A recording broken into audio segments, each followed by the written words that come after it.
345 ধারাতে তাহলে আমরা কম্পাউন্ডিং অফেন্সেস এর একটা লিস্ট দেখতে পাই। এই উকিলদের মোটামুটি একটা লিস্টটা মুখস্থ রাখতে হয়, যখন তার কাছে একটা মামলা আসবে তখন এটা মাথায় রেখে তাকে আগাইতে হয়। ওকে, এখানে আমরা কয়েকটা পয়েন্ট পড়ব।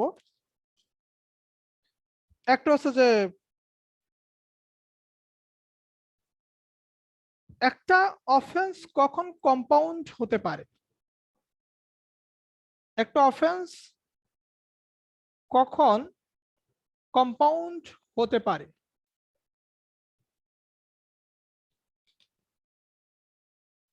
একটা অফেন্স কখন আপোষ মীমাংসায় যেতে পারে বা হতে পারে।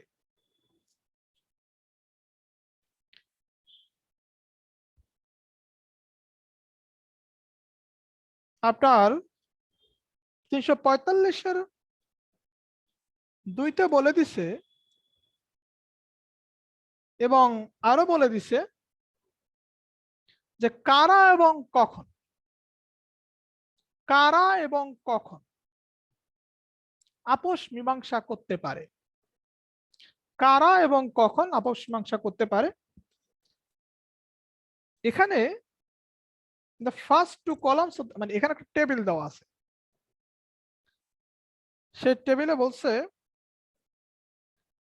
যে কারা কারা আপোষ মীমাংসা করতে পারে, এটা আমাদের মুখস্থ করা সম্ভব না। এখানে আবার বলছে with the permission of the court, with the permission of the court, আদালতের অনুমতি নিয়ে, before which any prosecution for such offense is pending। যদি এরকম হয় যে আপনার এখন পর্যন্ত কোন অ্যাকিউজড কে শাস্তি দেওয়া হয় নাই, বা যে মূলত মামলা করছে, যেমন আমরা যদি এফআইআর কেসে যদি ধরি, সেখানে রাষ্ট্রবাদী থাকে, সেখানে আমরা দেখলাম যে প্রসিকিউশন উইটনেস থেকে শুরু করে প্রসিকিউশনের বা রাষ্ট্রপক্ষের যা যা করণীয় সেটা এখনো পেন্ডিং। সো এখানে অ্যাকিউজডকে অবস্থায় পানিশমেন্ট দেওয়া যায় না। তার মানে হচ্ছে বিফোর পানিশমেন্ট, পানিশমেন্টের আগে এট এনি টাইম, যে কোনো সময় আপনার অফেন্স কম্পাউন্ড করা যায়, অপরাধ অপরাধের আপোষ মীমাংসা করা যায়। এখন প্রশ্ন সেটা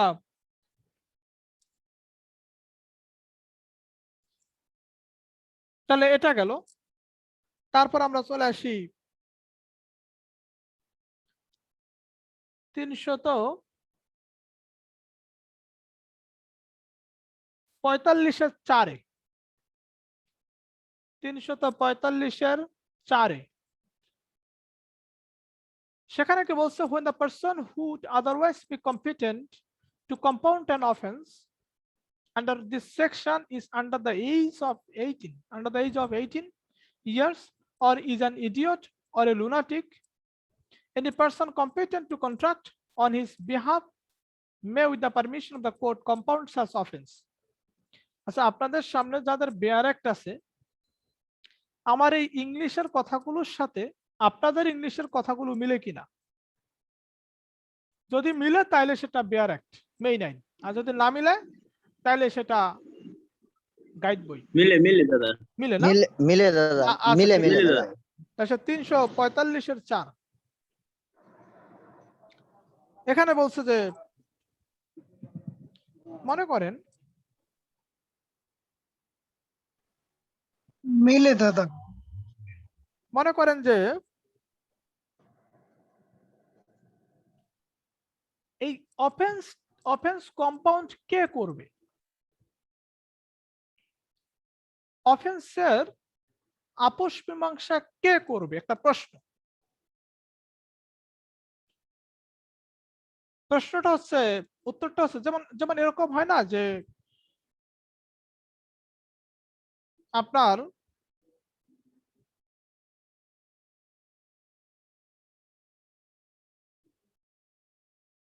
একটা অফেন্সের কম্পাউন্ড করতে হবে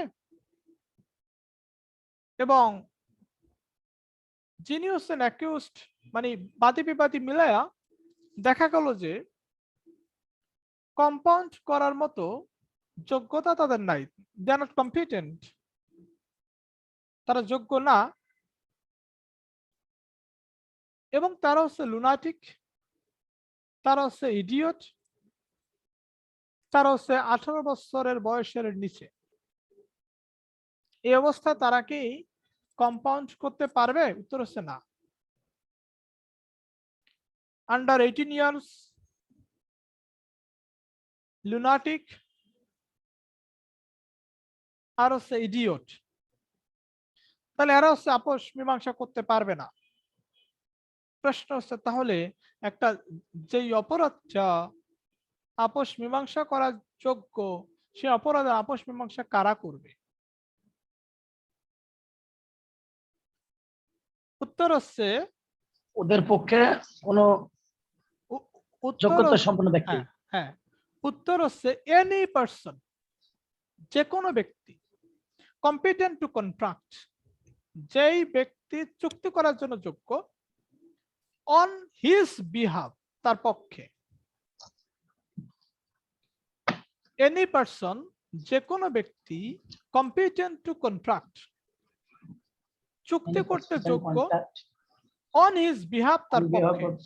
একটা জিনিস খেয়াল করেন যে আমি ইংলিশটা পড়ি কিভাবে, এক একজনের পড়া সিস্টেম এক এক রকম, কেউ চাইলে এটাও ফলো করতে পারে যে ভেঙ্গে ভেঙ্গে কিন্তু আমরা ইংলিশটাকে পড়তেছি, আমরা কিন্তু এটা পড়তেছি না any person competent to contract on his behalf may, মানে এক লাইনে পড়তেছি না কিন্তু।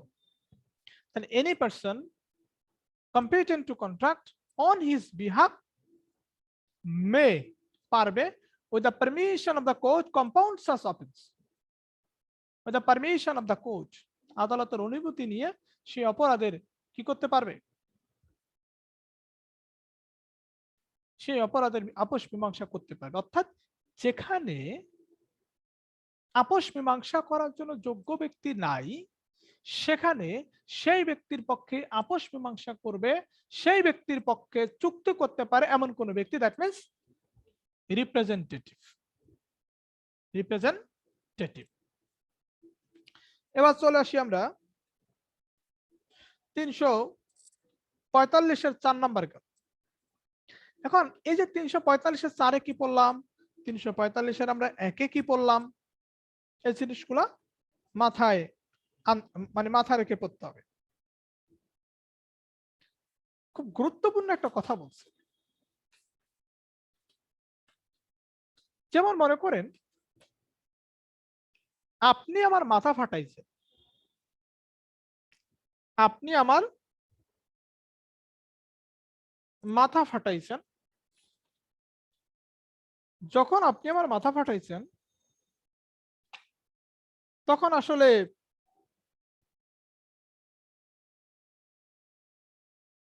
এখানে আসলে ইনজিউর্ড পারসন কে? আমি।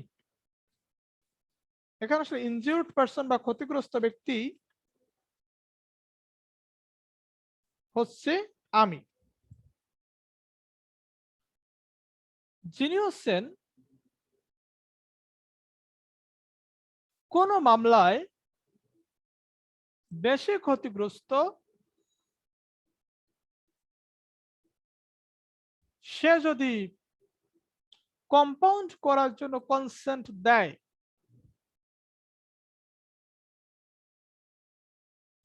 সে যদি শুধুমাত্র কম্পাউন্ড করার জন্য কনসেন্ট দেয়, তাহলে এখানে আচ্ছা এখানে আমরা না পেছাই, আমরা 345-এর 5A তে যাই।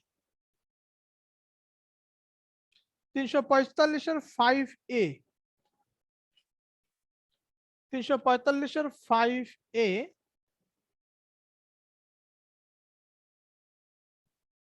এখানে বলছে the High Court Division acting in the exercise of its powers of revision মানে high court division the revisional power exercise করে under section 439, তাহলে হাইকোর্ট ডিভিশন ডিভিশনাল পাওয়ার এক্সারসাইজ করে 439 ধারার আলোকে, and a court of session দায়ের আদালত so acting under section 439A দায়ের আদালত the revisional power exercise করে 439A may allow any person to compound any offense which he is competent to compound under this section. এখন প্রশ্ন হচ্ছে আপোষ মীমাংসা করার জন্য হাইকোর্ট ডিভিশন বা দায়রা আদালত অ্যালাউ করতে পারে কিনা? উত্তর হচ্ছে হ্যাঁ, আপোষ মীমাংসার জন্য হাইকোর্ট ডিভিশন এবং দায়রা আদালত অ্যালাউ করতে পারে। এটা বলেছে সেকশন 430 সেকশন 345 345 এর 5A তে। হাইকোর্ট ডিভিশন বা দায়রা আদালত আপোষ মীমাংসা করার জন্য অনুমতি দিতে পারে কত ধারার আলোকে? 345 এর 5 ক। খুব গুরুত্বপূর্ণ কথা বলছে 345 এর 6 নম্বর পয়েন্টে। কি বলছে? The composition of an offense under this section shall have the effect of an acquittal of the accused with whom the offense has been compounded. মনে করেন অ্যাকিউজডের সাথে যখন আপোষ মীমাংসা হবে, অপরাধীর সাথে যখন আপোষ মীমাংসা হয়ে যাবে, আপোষ একটা মীমাংসা হয়ে যাবে, তখন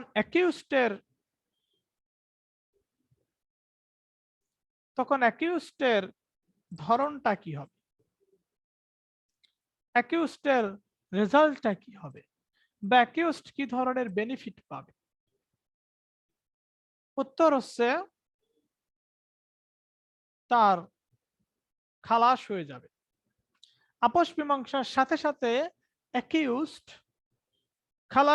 খালাস পেয়েছে বলে গণ্য হবে। এটাই বলছে shall have the effect of an acquittal, অ্যাকুইটালের মতো করে হয়ে যাবে, খালাসের মতো করে হয়ে যাবে। তাহলে আপোষ মীমাংসার সুবিধাটা কি? আসামির সে খালাস পাবে।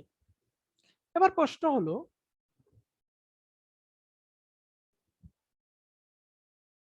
আপোষ মীমাংসায়, আচ্ছা আমরা 89A তে যাই। সেকশন 89A সিপিসি, সেখানে বলছে যদি মেডিয়েশন হয়, যদি মধ্যস্থতায় সমাধান হয়, যদি মেডিয়েশনের মাধ্যমে সমাধান হয়, তার বিরুদ্ধে আপিল দায়ের করা যাবে না। তার বিরুদ্ধে কি করা যাবে না? আপিল দায়ের করা যাবে না। there is no appeal, যেখানে কোনো আপিল করা যাবে না, আপিল করা যাবে না, সেখানে আপনাকে কি করতে হবে? সেখানে আপনাকে রিভিশন করতে হবে, রিভিশন করতে হবে। তাহলে আপোষ মীমাংসার বিরুদ্ধে আপনি কি করতেছেন? আপনার লিগ্যাল রেমেডি কি? আপনার লিগ্যাল রেমেডি হচ্ছে আপনাকে রিভিশন দায়ের করতে হবে। এখানে একটা গুরুত্বপূর্ণ কথা বলছে, আমাদের মনে আছে ডাবল জিওপার্ডি 403 তে বলছে 403 ধারাতে একই অপরাধের জন্য কাউকে দুইবার বিচারের আওতায় আনা যাবে না, দুইবার শাস্তি দেওয়া যাবে না। It has been laid in section 403 of CRPC. Condition হচ্ছে যদি সেই অপরাধীর সেই অপরাধের জন্য he has already been punished, সে ইতিমধ্যে শাস্তি পেয়ে গেছে, or he has been acquitted, অথবা সে খালাস পেয়ে গেছে।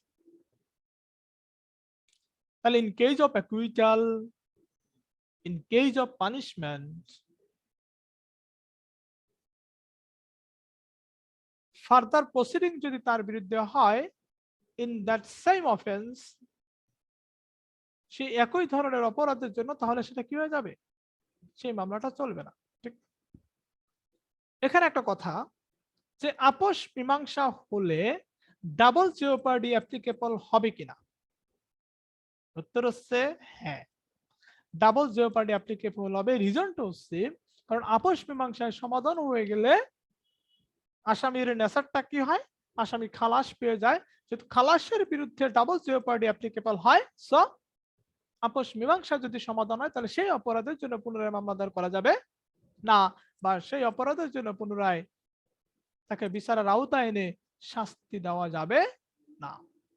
এটা হচ্ছে 345-এর সি, সরি 6।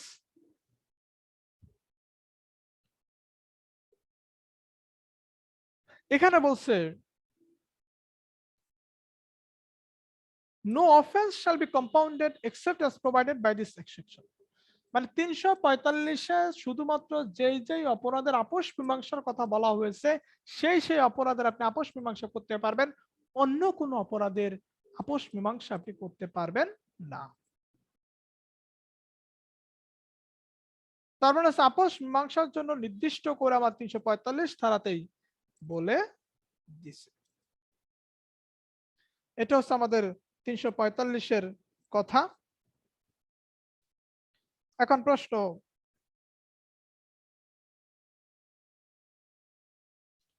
আচ্ছা এটা বাদ, এটা আমাদের আর পড়া লাগবে না। এবার আমরা চলে যাই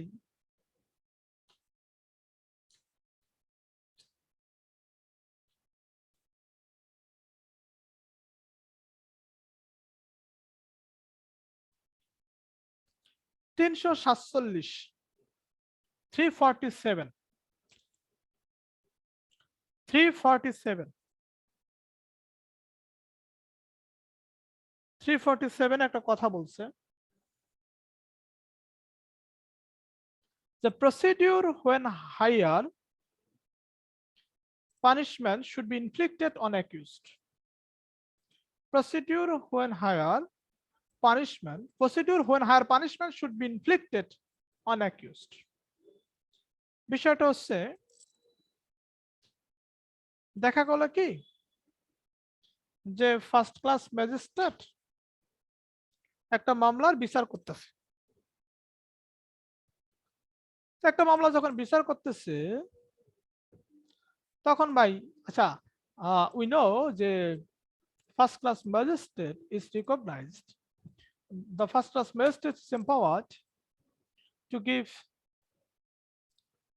5 years punishment and 10 years, up to 10 years, up to 10,000 টাকা ফাইন না? তাহলে প্রথম শ্রেণীর ম্যাজিস্ট্রেট 5 বছর, সর্বোচ্চ 5 বছর পর্যন্ত জেল দিতে পারে, আর সর্বোচ্চ 5 বছর পর্যন্ত জেল দিতে পারে, আর সর্বোচ্চ 10,000 টাকা পর্যন্ত জরিমানা করতে পারে। এটা তো আমরা জানি, ঠিক না? 10,000 টাকা জরিমানা করতে পারে। এখন আছে প্রথম শ্রেণীর ম্যাজিস্ট্রেটের কাছে একটা মামলা আসলো, আসার পরে সে মামলাটা পরিচালনা করতেছে, সেই মামলাটা পরিচালনা করার এখতিয়ার তার আছে, মানে কোনো সমস্যা নেই, সবকিছু ঠিক আছে, সেই মামলাটা পরিচালনা করার এখতিয়ার তার আছে, এখানে কোনো সমস্যা নাই। তো এখানে সে কি করবে বলেন তো?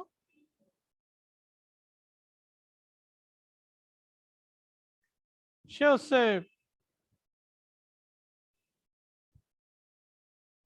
সে যেটা করবে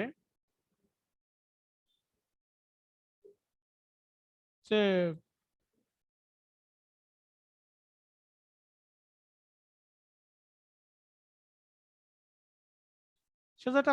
সেটা হচ্ছে যে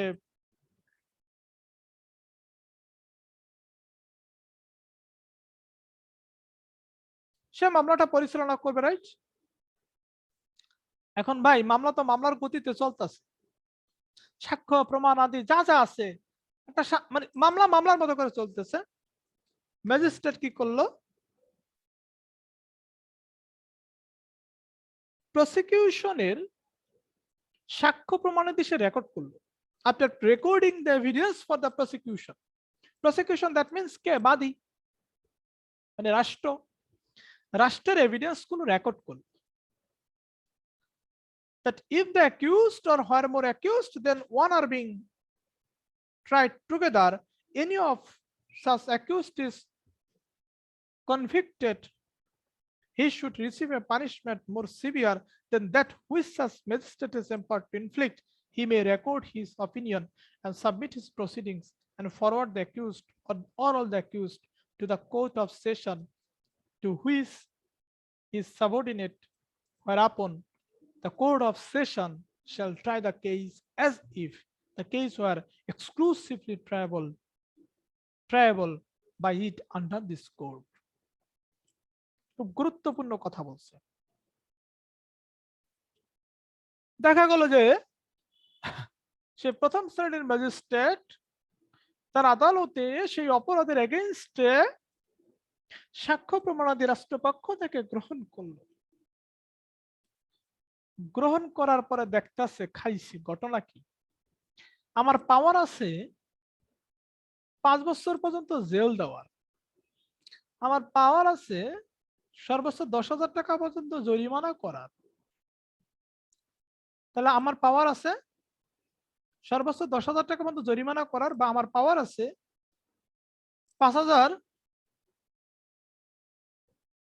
5 বছর পর্যন্ত জেল দেওয়ার। তো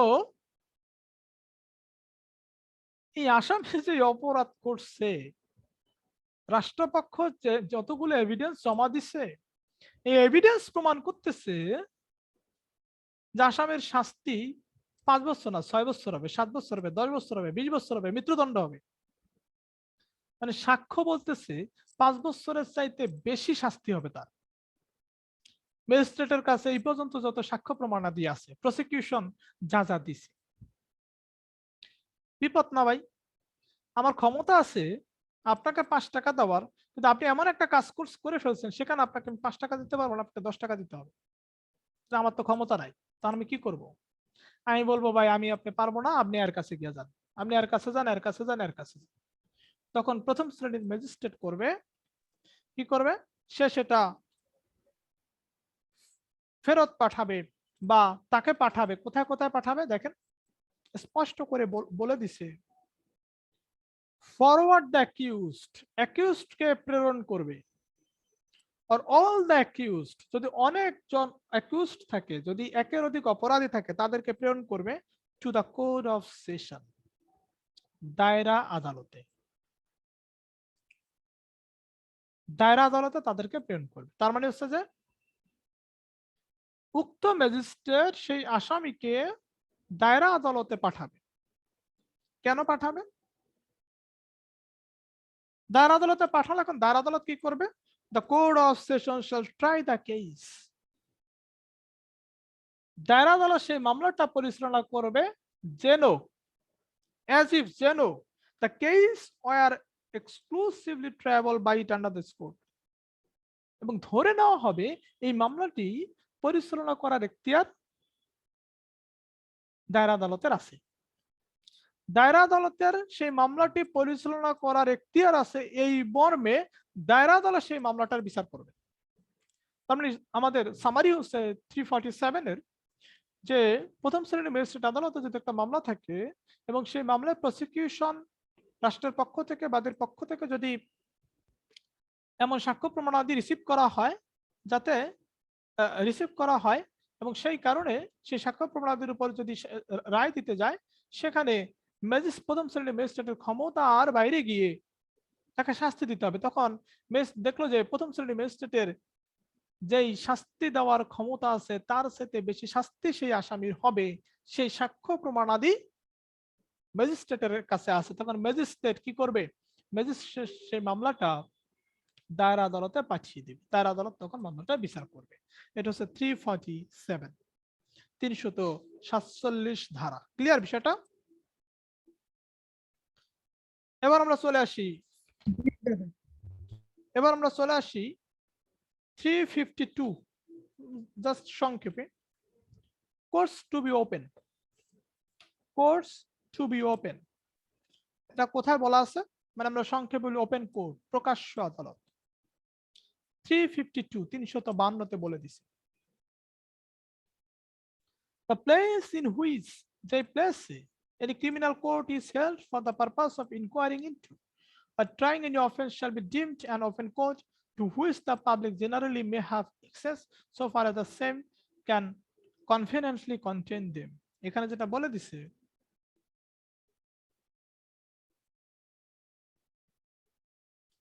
এখানে বলে দিছে ও আরেকটা কথা বলছে provided that the presiding judge or magistrate may, if he thinks fit, order at an instance of an inquiry into or trial of any particular case that the public generally or any particular person shall not have access to or be or remain in the room or building used by the court.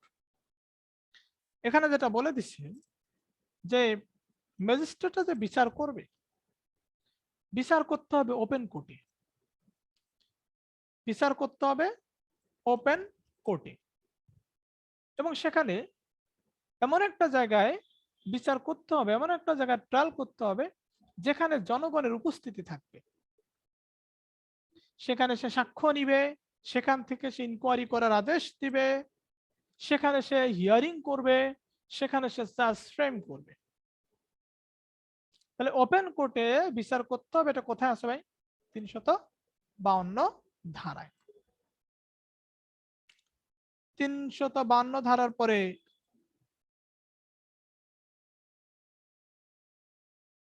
এটা নিয়ে recently হাইকোর্টে একটা circular হয়েছে কি দাদা এই যে open করে বিচার করতে হবে এটা নিয়ে রিসেন্টলি একটা হাইকোর্টের সার্কুলার হয়েছে হ্যাঁ এরপর আছে আমাদের 364 ধারা আমরা 364 ধারা 164 ধারা পড়তে গিয়ে আমরা দেখছিলাম যে 164 ধারায় কনফেশনাল স্টেটমেন্ট নেওয়া হয় দোষ স্বীকারোক্তিমূলক বক্তব্য নেওয়া হয় নেওয়ার পরে কিভাবে লিখবে কোথায় থাকবে এই সমস্ত কিছু লেখা আছে কোথায় লেখা আছে 364 ধারায়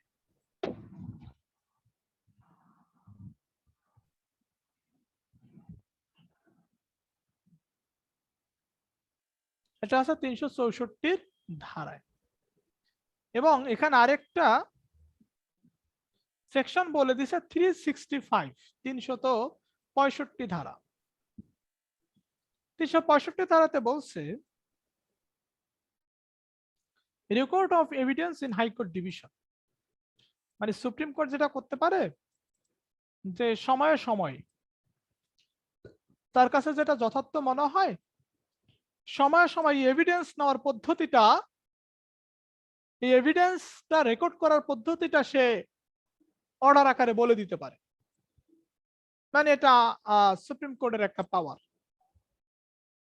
যে কিভাবে এই কার্যক্রমটা পরিচালিত হবে এভিডেন্সের সেটা হচ্ছে 365 এটা সুপ্রিম কোর্টের একটা পাওয়ার এটা আমাদের গুরুত্বপূর্ণ না এবার আমরা চলে যাই সেকশন 366 366 ধারা 366 ধারাতে বলছে যে মোড অফ ডেলিভারিং জাজমেন্ট জাজমেন্টটা কিভাবে দেওয়া হবে একটা মামলার রায় কিভাবে দেওয়া হবে একটা মামলার রায় কিভাবে দেওয়া হবে এটা তো আমরা দেখলাম আমরা 352 তে দেখলাম ওপেন কোর্টে দিতে হবে এবং কি ধরনের ল্যাঙ্গুয়েজে দিব এটা 366 এর 1 এর বিতে বলছে in the language of the court আদালতের ভাষায় or in some other language অথবা অন্য কোনো ল্যাঙ্গুয়েজে which the accused or pleader understand যে ভাষাটা বাদী বা বিবাদী বুঝে বিষয়টা এরকম আসামি বুঝে বা প্লিডার বুঝে বা হচ্ছে ওই প্লিডার মানে হচ্ছে যে বাদী বুঝে এমন ভাষায় জাজমেন্টটা দিতে হবে এবং এই জাজমেন্টটা রায়টা শ্যাল বি রিড আউট পড়তে হয় রিড আউট মানে রিড আউট আউট প্রিপোজিশন হলে রিড আউট মানে হচ্ছে পড়ে শোনানো এমন ভাবে পড়ে শোনানো স্লোলি পড়ে এবং আপনি যেন সেটা বুঝতে পারেন shall be read out by the presiding judge if he is requested so to do either by the prosecution or the defense এবং কেউ যদি রিকোয়েস্ট করে তাহলে সেটা পরে শোনাবে তাহলে এখানে আমরা দেখলাম 366 এ আমাদের দেখলাম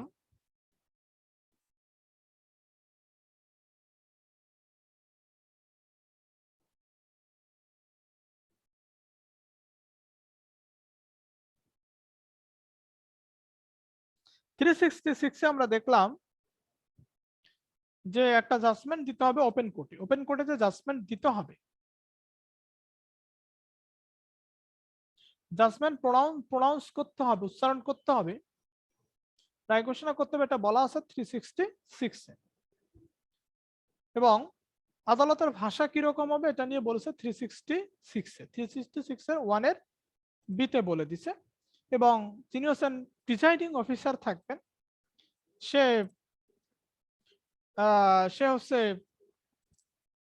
যে রায়টা বা জাজমেন্টটা পড়ে শোনাবে এটার বৈধতা দিছে 366 এ 366 ধারাতে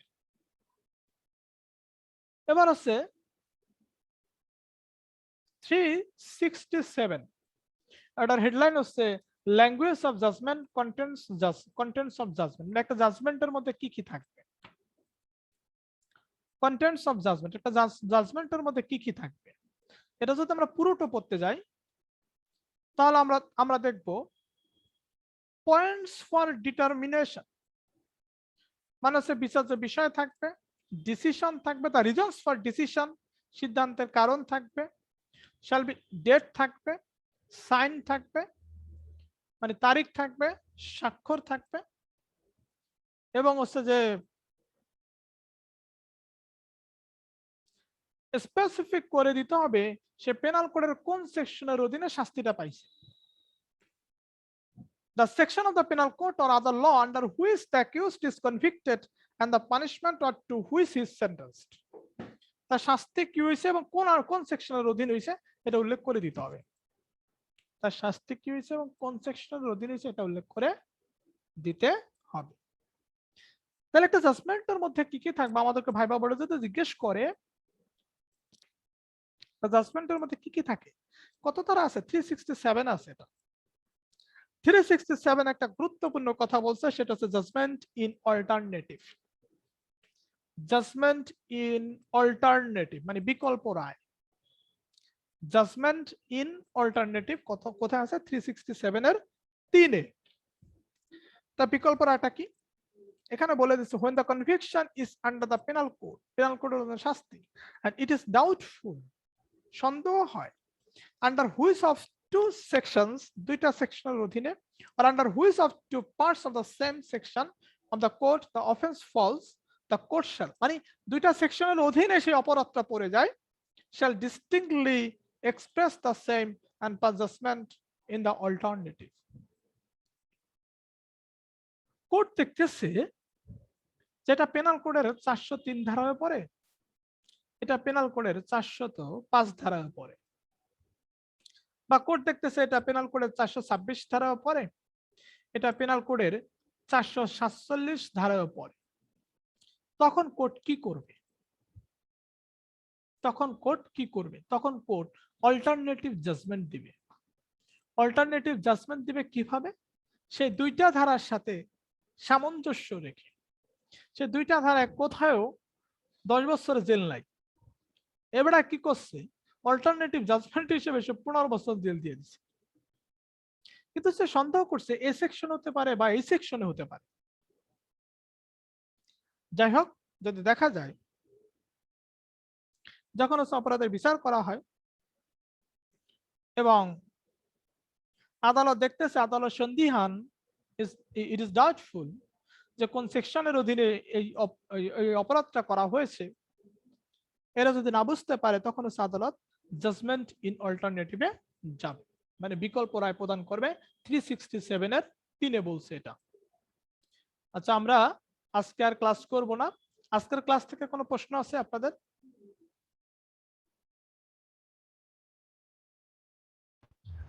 দাদা আলাউদ্দিন ভাই হ্যালো, হ্যাঁ আলাউদ্দিন ভাই, জি আপনি ডাব্লিউ পার্টি এটা তো আমি বুঝি না দাদা। কোনটা দাদা? ওটা একটু বলে দিন। জাজমেন্ট ইন অল্টারনেটিভ এটা? Double Jio party O double Jio party হচ্ছে दोबारा সাজা, दोबारा সাজা। রেস জুডিকেটা,